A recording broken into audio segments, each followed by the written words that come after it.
కదా, మ్యారేజ్ మన కోసం చేసుకోవాలి, వాళ్ళ కోసం ఎందుకు చేసుకుంటాం? పేరెంట్స్ కి ఒక హోప్ ఉంటది కదా, ఓకే నా బిడ్డ బాగుండాలి, ఫ్యూచర్ బాగుండాలి, హస్బెండ్ బాగుండాలి అని కోరుకున్నప్పుడు మ్యారేజ్ చెయ్యరు, ఎందుకంటే వాళ్ళకి రియాలిటీ తెలుసు కదా. ఫిక్స్ అయిపోయింది చేసుకోవాలి వాళ్ళు. ఇంట్లో ఆల్మోస్ట్ చూసిన కాబట్టి మీకు సిచువేషన్ అర్థం అయిపోయినాయి. ఇంట్లో చూస్తే లేరు, హ్యాపీ లేరు కదా.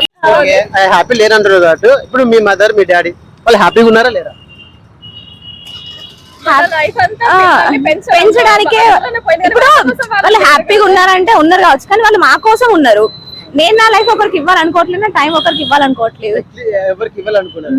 ఒకటి ఫర్ సపోజ్ ఒకవేళ మీరు నచ్చి సడన్ గా వచ్చి మీకు ప్రపోజ్ చేస్తున్నారు అనుకో, ఏం రెస్పాన్సిబుల్ అవుతారు?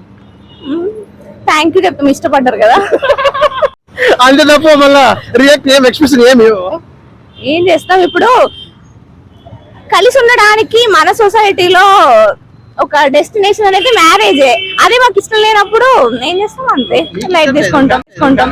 నీ ఇష్టం అవతల వ్యక్తికి తెలియదు కదా. ఇప్పుడు నేను ఫస్ట్ నా టైం ఎవరికి ఇవ్వాలనుకోవట్లేదు. నాకు ఇష్టం ఉంటే నేను ఉంటా కావచ్చు, నాకు ఎలాగైనా నేను ఇవ్వద్దు అనుకుంటున్నా, ఎవరికి ఫాల్స్ హోప్ ఇవ్వద్దు అనుకుంటున్నా.